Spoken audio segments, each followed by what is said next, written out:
do that there? How you do that there? How you do that there? It's your boy Mullah this week at that 5.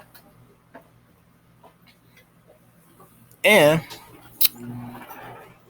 Who told you to come outside? Come on. yeah, got things going on, but no, hey, we gon' keep it moving. I don't know what they about to say, but I'm still sticking with my Clippers strong. We down, baby. And oh yeah, Utah did what they supposed to did. They got their home advantage. It's cool. We good. Let's go, y'all.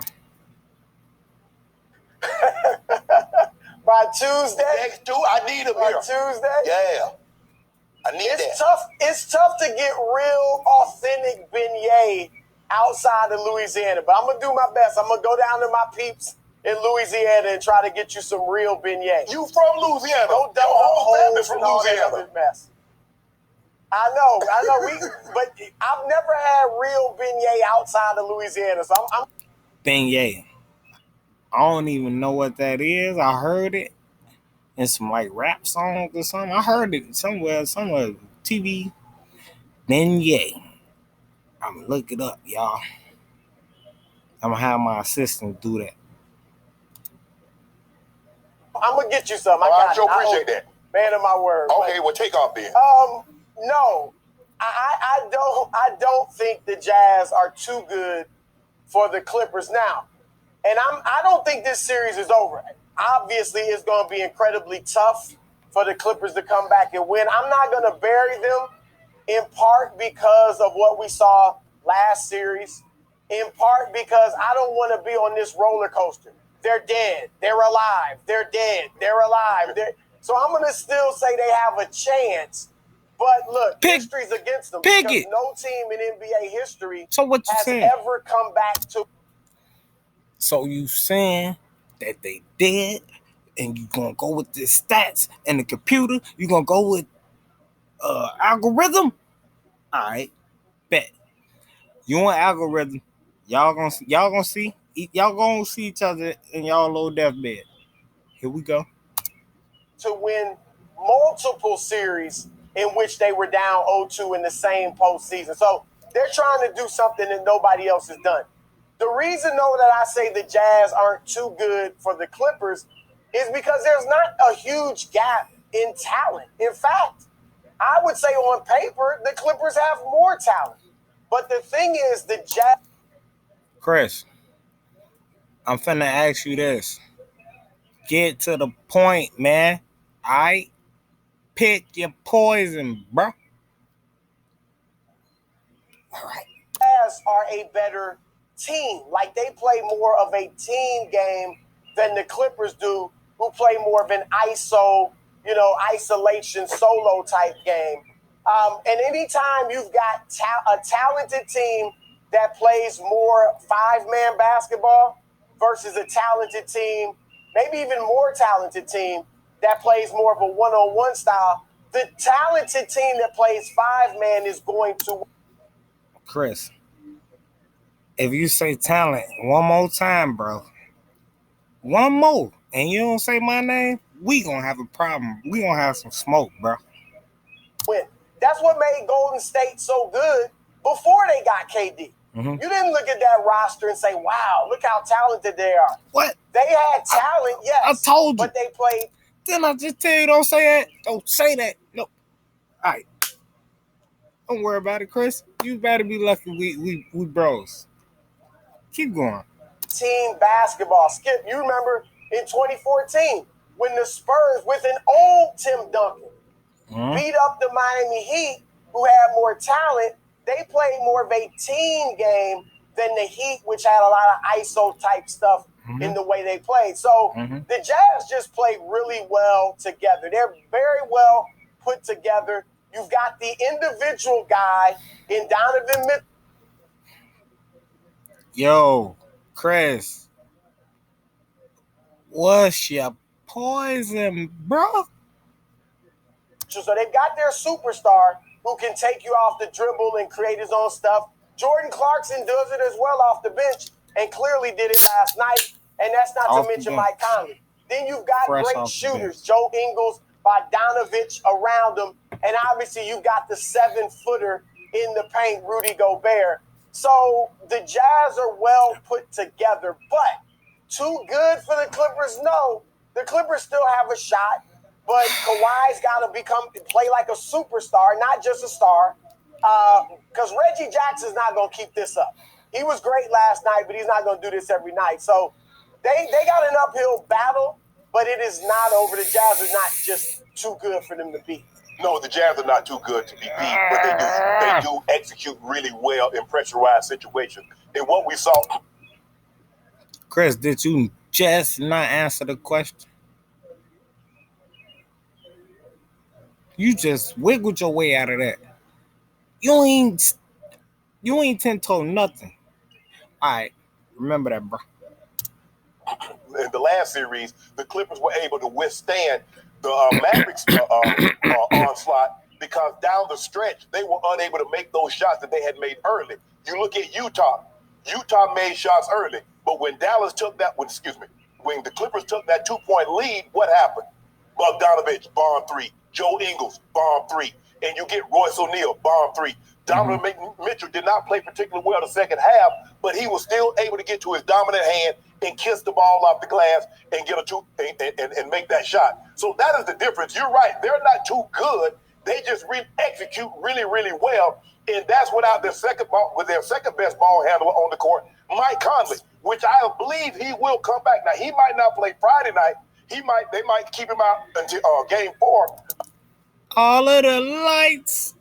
So, y'all, like Mike Conley gonna come back and change the game, huh? They number 1. I get it. Hey, let's go all the way with this, y'all. You got the flow, baby. Monday night. But if you look at the way they're built, and you touched on something, Donovan Mitchell is a tremendous pick and roll player. So you got Rudy Gobert, who's Defensive Player of the Year. We know what he is. But he can set incredible screens, roll to the basket. Now, if you try to take away that, you got 3 outstanding shooters on the outside. And that's what makes them so dangerous. That's why shooting is at a premium. That's what hurt the Lakers. Because the shots that the Lakers are missing, the Utah Jazz punish you with 3-point shots. So they're not too good, but you're going to have to play your best, but you're going to have to be on your very best behavior. And that's not going to be good enough because you're coming back to Utah and you still won't give me my bet. I say you're coming back to Utah down 3-1. What? I want 2 cases right now. I got 5 on it. What? Before I launch, I have a bone to pick with our producers here on Undisputed. Because... Man, Skip, yo. You a pancake. You don't know which side is done. You just flipping all over the place. Skipping all over the place, huh? All right, go ahead, Skip.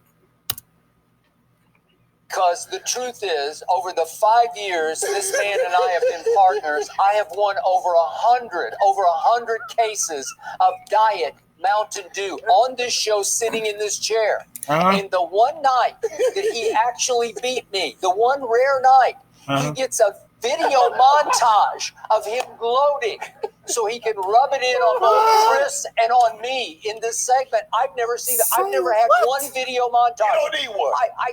I win bets like every other day on this show, and I don't get any. I don't understand it. Hold on, wait a minute. So he sent you a video? Because he knew you wasn't going to like that at all, brother. Skipping the pen. Continue on. It hurts me to my soul because last night... Really? Okay. You knew it was going to get him.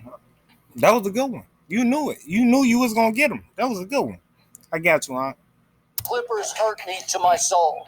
Chris Broussard, I got to tell you, all my years of covering, watching, studying the NBA, never has a team tormented me like the Clippers torment me. I believe in them because they're not the same old Clippers. They showed you once again last night, there's no quit in this team. That the Clippers teams of the past would have folded last night under the Skip, is you riding and dying, or you gonna ride, or you just gonna die? Pick your poison, bro. onslaught in that insane asylum in Salt Lake City. And what happened? Joe Ingles made another shot with 9:27 left in the third quarter to put Utah up 21. I yelled to Ernestine in the next room, I can't even watch it anymore. So I went and stood in the corner and turned away from it. I just listened to what was happening. And all of a sudden, Reggie Jackson and Mr. June, he made another one, Reggie Jackson. And they come all the way back from 21 down at Utah to seize the lead with 6:37 left in the game. Reggie Jackson bombed 3 again, and you're down 2. It's somewhere up in your palatial estate up in Bel Air. You are sweating. Oh, word. You think you're in trouble. Y'all know y'all was scared. Everybody was like, all right, here we go. And now it was the time to do their thing. Because most of the time in the NBA playoff games has been going when you start off hot, they end up coming out cold at the end. And some fold. They come out cold and they gonna fold. All right, continue on, Skip. You on something?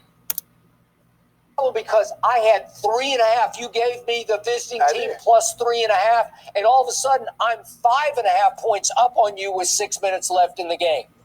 And my Clippers proceeded to miss 9 straight shots, and they were all pretty quality shots. And if we could just see them real quickly, because I just got to torture myself and punish myself one more time to exercise the demons of last night. Starts off with a Batum miss from the corner. It's a really open look. He makes these like free throws. That is okay, but he can play. Not Klay Thompson. And then here we go with my man Marcus Morris, who, by the way, that this team comes and goes as he comes and goes, and he missed a 3 there. And then we got a Pat Bev missed 3, and again he's in the game. Why is you committing suicide, man? What is you doing? Skip. Let it go. Pick a side. Pick your poison, bro. For defensive purposes, he was 0 for 5 from he with us. He with the Jazz. Yeah, okay. And then here we go with my man Marcus Morris again. He was 7 of 9 from 3. 7 of 9 from 3 in Game 7 against Dallas, and there's the second miss. And then we get another little Pat Bev runner in the lane. No, don't try that. Bad idea, and he misses that badly. And then we come back to Marcus Morris, who's suddenly the evil twin, and that's a pretty open look, and he missed his third 3 in that procession of misses. Yeah. Then Kawhi missed a little tip shot, and then here comes my man PG, who was Pandemic P missed one. That was to cut it back to 7. They swimming. Jackson, who had gotten them back in this position, he misses a little step back from the baseline, and that was to cut it to 8, and that was basically ball game. Way to go, Shannon Sharp. Congratulations on your rare victory, but it took 9 straight misses on quality shots. Right. And the winner is Uncle Shay Shay. You got it. Golf clap. You got it. You got it. Keep that same energy, bro. Well, guess what? Games 3 and 4, those shots will fall. I'm with you. I wish Kawhi had at least had one play run for him where he got an open look, because he would have made a 3 that might have sealed the deal. But see, here's the thing, though, Chris. They don't realize it, but the Utah Jazz love when Reggie Jackson get hot, because guess what? That takes the ball out of Kawhi and Paul George's hand. It throws them off a rhythm. So now they go 10, 11 minutes without touching the ball because Jackson is feeling it. So that feels good. And then when up. Man, you paid the ball. The lights is on. All of the lights. You got to score the ball, man. I ain't trying to hear, man. My hands got cold because you was too hot. What? What? All right, go ahead. Pat Bell come in, I already know what he gonna do. You know, Pat Bell gonna go over 5 from the floor, over 2 with 75 claps. Now he gonna do it right here. Yeah, he gonna get the claps in. He gonna get the claps in. Skin, yeah, and he's gonna snake the basketball away from somebody. He ain't gonna get no basket. He ain't gonna get no basket. He will in games 3 and 4. But hold on, what playoff Rondo at? The thing is that one of the you gonna see him? Good question. I'm glad you said it, not me. Go ahead, ask again. Yeah, well, one of the challenges, Skip, and you showed, and those were mostly good looks. That 0 for 9, most of those shots were really good shots. But the problem is this has been their custom, right? Entering the... Hell yeah, man. Go ahead. Talk. All right. It ain't over. In the playoffs of the 12 teams in both conferences that legitimately made the playoffs without the play-in, the Clippers were the worst in clutch time. So this was not an aberration necessarily. They have done this. What is you saying, Chris? Bro, pick your poison. Is you riding or dying? As simple as that, bro. Pick. All year. So that's a problem. Also, and Kawhi, and I'm with you, but I trust Kawhi. I mean, I trust him to come out and have big games. Yep. But I got to give Bojan Bogdanovic some credit because he was in Kawhi's jock last night. I mean, you rarely see one-on-one defense like that anymore. That's how I want Kawhi to defend like Luka or somebody. Or Donovan Mitchell. I mean, he was all over Kawhi. Okay, Unc, I see you out there. You have to make sure you say, hey, okay, I peep you talk your stuff right now, bro.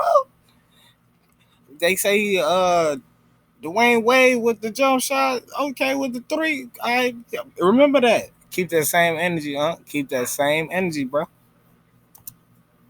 And so that was good. And then here's the other thing. Know where you going with it. The Clippers, I'll give them credit. They went to the 2-3 zone in the second half, and it worked. They slowed Mitchell down. And they were playing with great intensity and urgency on the defensive end. And when they played with that urgency against Dallas defensively, they won. Last night they played with it, but they still lost. I'm with Chris. How you want me to say it? Chris. Hey, yo, Chris. Can you hear me, bro? Pick a side, brother. Damn. With you in that I'm not writing them off, but again, uphill climb for darn sure for them to win this series. Okay, but wait a second, Chris. Uphill climb just describes this whole playoff run for the Clippers. They're not happy until they're unhappy. They're not the Clippers until they're complete. Skipping the pan. Listen, man. You all three of y'all. Yo, I can't take it, bro. I know where you reside. You picked your grave. These two, I don't know what they say. What language is this? Where is it coming from? Because I want to learn it. So I can tell y'all full of, y'all know what. Completely written off, and I think most people will now say, well, that's enough of the Clippers. But here's the thing, though, Chris, and you talk about that, but what did it take for them to play with that kind of defensive intensity? They needed to get down 30-11. They needed to get down 21. Can you maintain that level of intensity for the entirety of a ball game? Can you maintain? Because we saw that when they came back, they ended up losing the next game. So what does that do? They ended up losing game 5. So what does that tell you? That's something that they can't maintain. It's easy to play when you get down 21 to go. What are you saying, bro? They won the last series. Your team doing what they supposed to do. We just got to go home and we got to hold it down. Home court down. We got security in our arms, brinks, whatever. We got it locked down, all right? We got it. Okay, guys, we got nothing to lose. But you look at this, Skip. Donovan Mitchell, 6 of 12 from 3. Jordan Clarkson, 6 of 9 from 3. Joe Ingles, 4 of 7. Bogdanovich, 3 of 5. 19 of the 23s made came from the guys that you won't taking the shot. The guys that y'all got missing is coming from the guys we won't taking no shot. We won't Nicholas Batum. We won't Marcus Morris. Marcus Morris made 7 of 9 threes in Game 7 against Dallas. In Game 3, the crucial season-saving game, he made 3 straight corner. Is you on our side? What? Skipping the pen, bro. What are you doing? I don't know. Go ahead. Threes that sealed the deal at Dallas. So in other words, he played really good in 2 of the 7 games. So what happened in the other 5 games? What was his 3-point percentage? Okay. Well, here we go back to he's now 1 of 12 over the games 1 and 2 at Utah. Let's get him in Staples and see if we get the good twin instead of the evil twin. Oh, but what y'all gonna do? I just want to know one thing. What y'all gonna do about Donovan Mitchell averaging 41? That's what I need to know. Now, Chris. Now you will be. It's called adjustments. Okay, bro.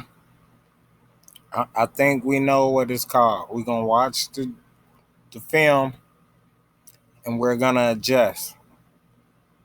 That's the best thing to say, right? Right, Or we just gonna let him get his 40 and stop the rest. Okay? Adjust. Let him get 40. Stop the rest. That's how we adjust. There you go, We'll even said it again. The elite level defenders, Jordan and Pip. Now, I want to know why they got a guy averaging 45 after a guy just averaged 35 for 7 games. Now, how is that elite? I just hate to see what Donovan Mitchell would average if they weren't any good. He scored all of 10 points in the second half. I can live with that. Skip, the man had 30, so you can live with him scoring 37? Well, he torched him in the first half, and then here came the Clippers. But so I saw my Clippers be up 13 and a half in Game 1. I saw them go on a 46-23 run in the heart of the second half last night at Utah. I saw encouraged. And guess what? Even though they were up 13, they lost. They were down 21 and to come back to lead by 2, they lost. So they're just finding different ways to lose ball game, Chris. What it looked like to me? What it looked like to you, Chris? Well, look, I will say this now. I believe in Ty Lue. Because he has made some really good adjustments. We saw in the Dallas series when he goes small, how that paid dividends. Last night, he's throwing everything at Mitchell. Finally, he may have found something that worked. Remember last year with Doc Rivers, the players were complaining. We didn't adjust. Ty is adjusting, so I think he can come up with something. Didn't I just say that? I just told you that, Now, pay attention. I don't know what he's saying, but I heard that. How about that? Continue on, brother. Then maybe to get them back in this series, but it'll be interesting to see how does Quinn Snyder counter the zone that the Clippers were playing. It's only a matter of time. When you got a car, you might change the spark plugs and it run for a little while. Then it's the carburetor. You fix the carburetor, then the voltage regulator. If something keep going out on the car, because you know what, Skip? It's only a matter of time. It's only a matter of time for you. I got the Clippers winning Game 3 and Game 4 for 3 cases. Done. Yeah. He picked. Thanks, Skip. I appreciate it. Appreciate it, bro. I got it. I get 3 cases. How many did he cover the case? First time in 5 years you've even had a I want to know how many did he cover the case. What would you say a case of these? 12, 18, yes, 12. Okay. So that means enjoy now, because that's your last. It's your last. You probably get one more round because you're gonna bet anyway. We know what you already picked your grade. What? 5 cases? That means I got 60 of these from you? Yeah, you're going to be hooked. Someone's going to have to check on Shannon tonight. Make sure he's okay after drinking They this don't make entire drinks like that anymore. Mountain Dew. Thank you for watching. You can. Well, guys, y'all heard it. It's your boy Mullah. This week after that 5. And one thing I want to let you know is that they didn't even pick a side, yo. They just like I say they gonna win. Oh, so y'all going basketball? Is you going back to Mr. Analytics, the algorithm? You in the algorithm? Okay, guys. Thanks a lot. But we gonna be back with another one. And I'm out of here.